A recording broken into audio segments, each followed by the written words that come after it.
Je veux que vous visualisez ceci, des procédures dans la cour céleste. Le juge est assis sur son siège. Sur le banc des accusés, il y a la race humaine accusée de dépravation. Et l'accusation est confirmée. L'évidence ne laisse aucun doute. Mais dans les cours des cieux, il y a un seul qui peut plaider pour vous. Seul Jésus peut prononcer le décret innocent. Et avec lui, il y a l'espérance et la vie éternelle.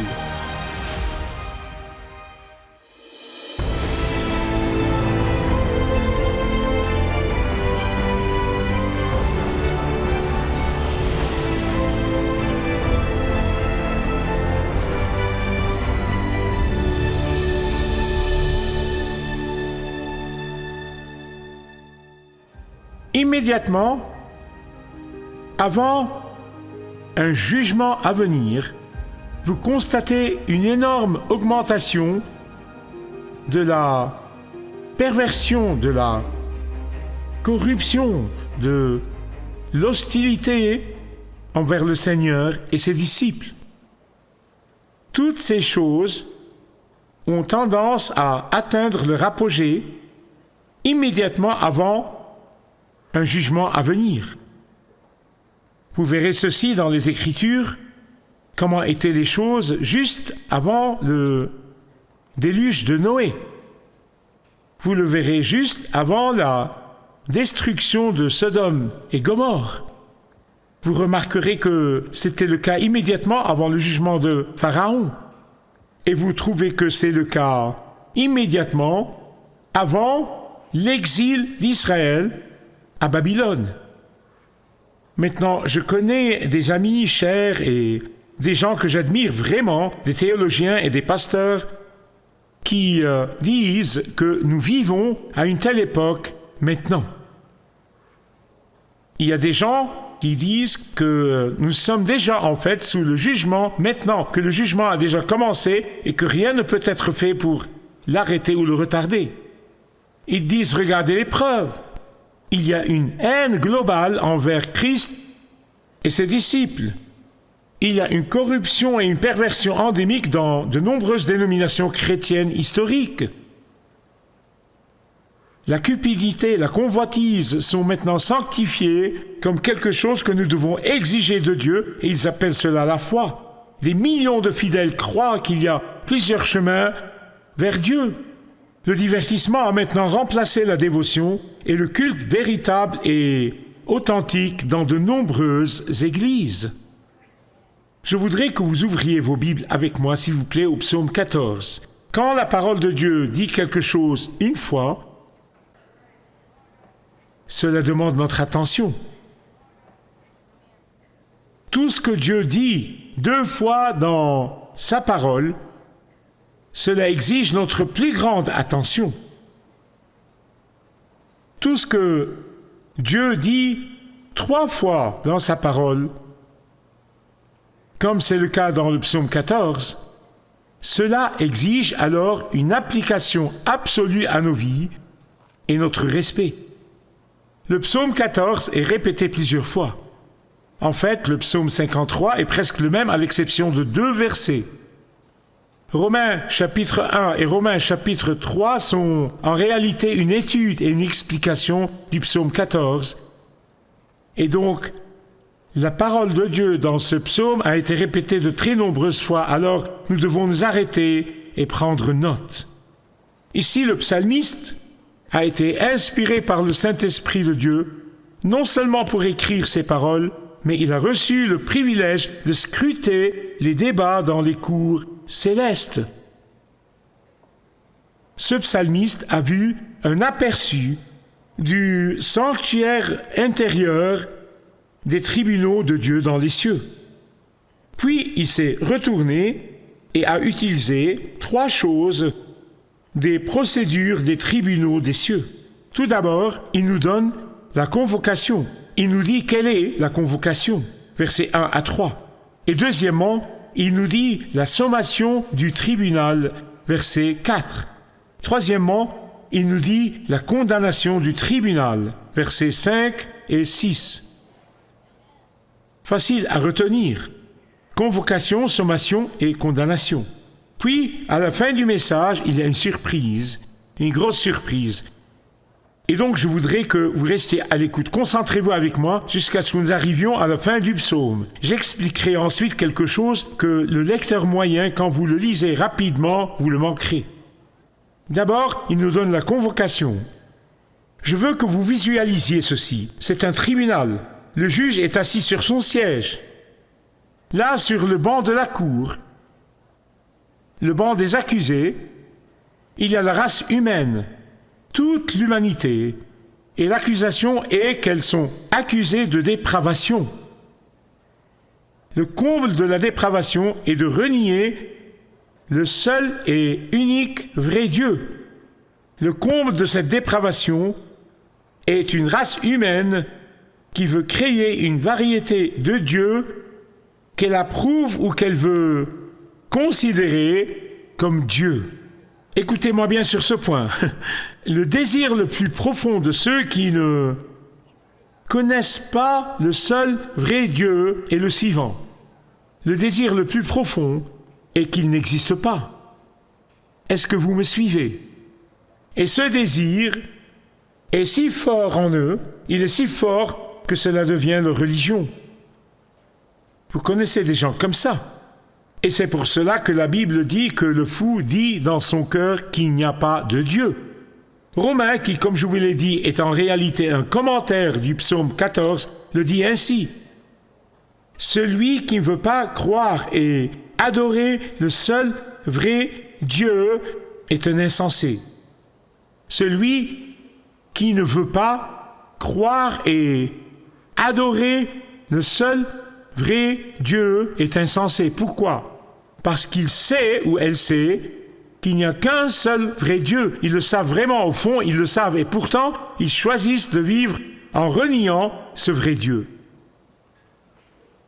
Vous dites, comment se fait-il? Eh bien, Paul a dit que la création elle-même prouve qu'il y a le seul vrai Dieu, non seulement qu'il existe, mais qu'il démontre sa puissance dans sa création. Mais malheureusement, ils choisissent de l'ignorer ou de le renier. Vous ne pouvez pas comprendre qui est le fou sans comprendre qui est Dieu, parce que, ici, délibérément, le psalmiste n'utilise pas le terme Yahweh ou Jéhovah en français, mais il utilise le mot El, E-L, d'où nous obtenons Emmanuel et Beth-El. Vous dites, pourquoi est-ce si important? Pourquoi est-ce important qu'il utilise Yahweh ou El? C'est un gros problème, croyez-moi, quand je vous l'explique. Parce que le nom Yahweh ou Jéhovah communique un autre côté du caractère de Dieu que le nom El. Le nom de Dieu, Yahweh ou Jéhovah, communique le Dieu qui fait alliance, le Dieu qui pourvoit, le Dieu qui donne, le Dieu qui soutient, le Dieu gracieux et généreux. Mais elle parle du Dieu qui s'est révélé dans la parole de Dieu.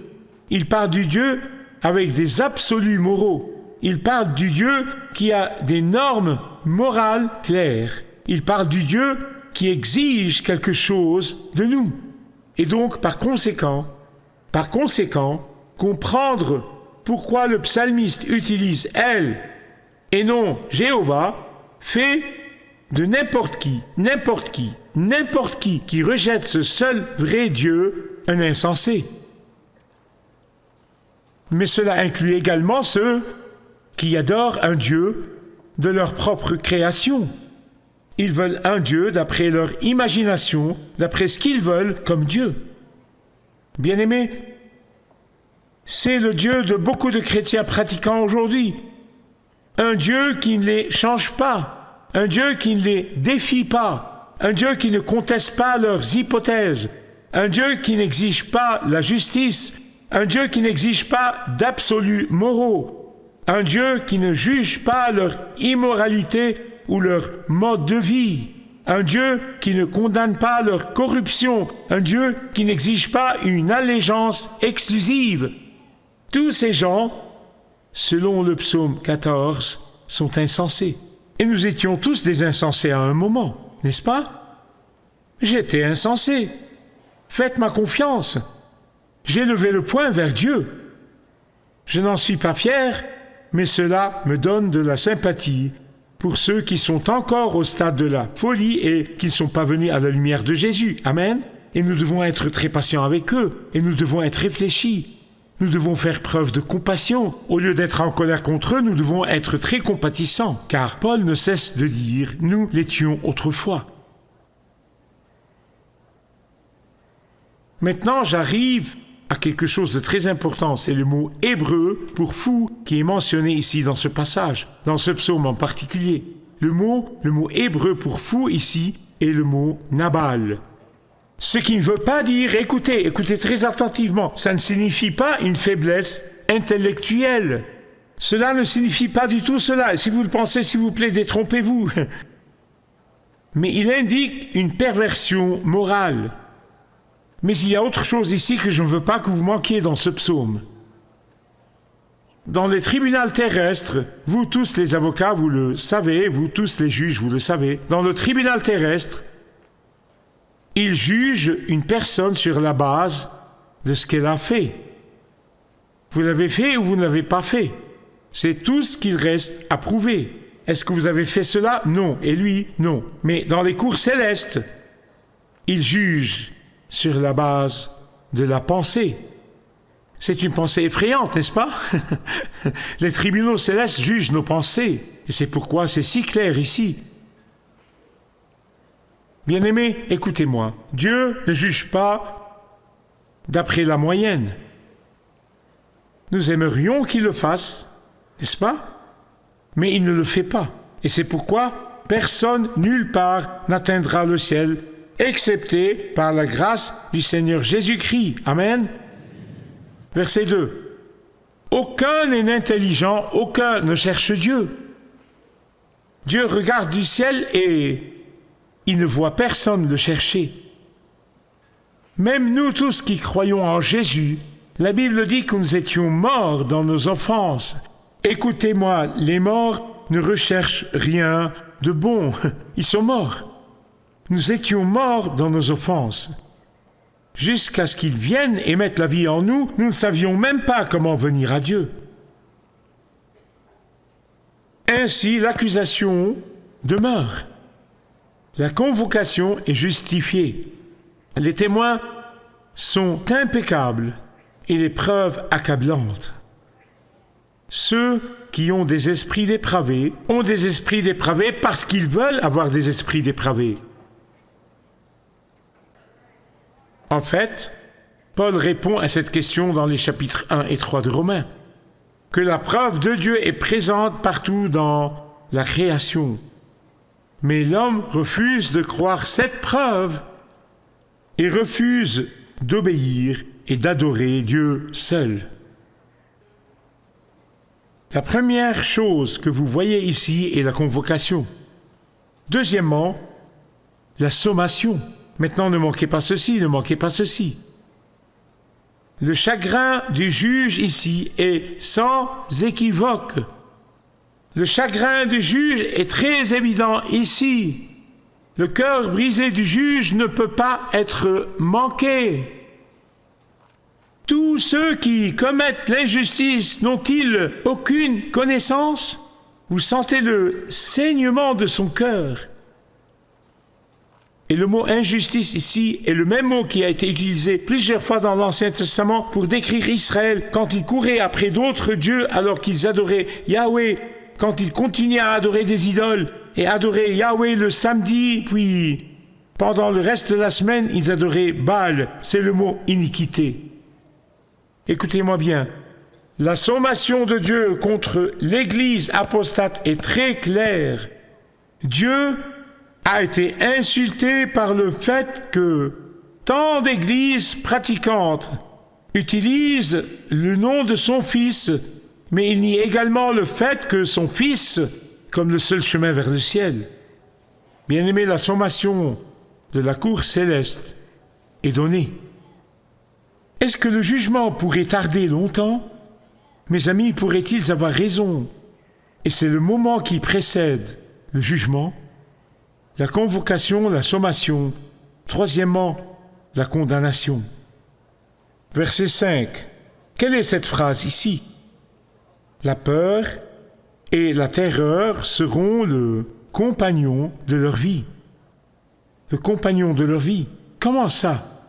Puisque personne ne peut se sauver, puisque personne n'a d'excuse, puisque personne ne peut se soustraire au jugement de Dieu, et puisque personne ne peut prendre la défense d'autrui, cela dit, le verdict et la sentence sont donc une vie d'agitation, une vie de peur, une vie de terreur. J'arrive maintenant à cette grande surprise qui nous attend ici. Et vous la voyez au verset 7. Bien-aimés, vous savez que la Bible est toujours claire. La Bible appelle toujours le péché péché.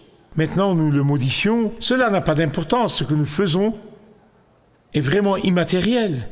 La Bible appelle toujours le pécheur pécheur. La Bible dit la vérité. La Bible nous confronte toujours. Et la Bible nous invite ensuite et dit qu'il y a de l'espoir une fois que vous êtes convaincus du péché. C'est pourquoi cette repentance bon marché de, vous savez, emmener Jésus le long de votre chemin sans repentir, sans reconnaître le fait que vous avez péché et offensé un Dieu saint, c'est l'évangile bon marché. C'est une grâce bon marché. La Bible nous offre immédiatement de l'espérance. Elle nous donne toujours de bonnes nouvelles. Elle nous donne toujours une issue. Elle nous donne toujours une réponse au dilemme auquel nous sommes confrontés, toujours, toujours. Et la bonne nouvelle arrive au milieu de cette situation désespérée. Sans le verset 7, cela aurait été déprimant. Mais la bonne nouvelle vient en criant. Après que les tribunaux célestes ont été ajournés, après que la condamnation a été prononcée, après que les verdicts ont été rendus, après que l'accusé a été escorté hors du tribunal, tout à coup, au verset 7, le tribunal se réunit à nouveau. Il se réunit. Pourquoi? De nouvelles preuves sont apparues. De nouveaux faits ont été injectés dans le procès. Un nouvel espoir d'annuler la condamnation est présent. Oh, ce salut viendrait de Sion. Amen. D'où vient notre Jésus? De Sion. Il est notre salut. Sans lui, nous n'avons aucun espoir. Tout est sombre, mais avec lui, il y a l'espérance, il y a la vie et il y a la vie éternelle. Oh, que le salut vienne de Sion. Au lieu de cela, il nous offre cette espérance. Il vient de Sion. Que se passe-t-il ici? Ah, le juge a suspendu la peine pour un temps. Pourquoi? Parce que le juge voulait voir si l'un des accusés s'accrocherait à cette nouvelle espérance. Le juge voulait donner à l'accusé une occasion de plus d'obtenir un sursis. Le juge a pour un temps ordonné un sursis à exécution. Le juge attendra et verra si quelqu'un accepterait son pardon. Amen. Bien-aimés, la plupart d'entre vous savent ce que je vais vous dire. Au jour du jugement, qu'il soit proche ou lointain, cela n'a pas d'importance, ou aucune différence. Au jour du jugement, l'ouverture de l'esprit ne sauvera pas. La tolérance ne sauvera pas. L'indifférence à la vérité ne sauvera pas. L'ambiguïté envers Christ ne sauvera pas. L'appartenance à une église confessionnelle ne sauvera pas. Personne ne sauvera, sauf Jésus. Amen. Il n'y a qu'un seul qui puisse parler pour vous et pour moi. Et il offre une opportunité à chacun, que vous regardiez dans le monde entier ou que vous soyez ici dans ce sanctuaire. Il offre à tous la possibilité de pardonner. Car seul Jésus peut nous défendre. Seul Jésus peut nous pardonner. Seul Jésus peut nous déclarer innocents. Seul Jésus peut annuler la condamnation. Et il a fait cela sur la croix. Amen. Dieu soit loué. Dieu soit loué.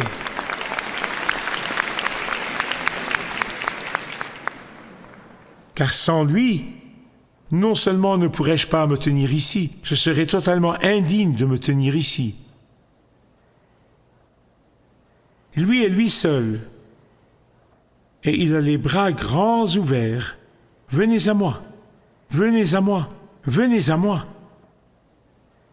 Car sa parole a déjà dit. Par conséquent, il n'y a aucune condamnation sur ceux qui sont quoi? En Jésus-Christ. Aucune condamnation. La condamnation est renversée. Maintenant, s'il y a quelqu'un ici qui n'a jamais profité de cette incroyable opportunité de confesser et de recevoir son pardon, aujourd'hui, vous pouvez le faire. Mais il y a quelque chose que je voudrais dire à la grande majorité d'entre vous qui ont déjà reçu un pardon de la main de Dieu, ceux d'entre vous qui connaissent Jésus, ceux d'entre vous qui aiment même Jésus. Je voudrais vous lancer un défi. Que faites-vous de cette bonne nouvelle? Êtes-vous inactif? Faites-vous quelque chose avec? Est-ce que vous la partagez avec d'autres? Vous avez vu la convocation, la sommation et la condamnation. Mais vous, et vous, et vous, et vous, et moi, nous avons l'opportunité de dire aux gens qu'ils peuvent être libérés.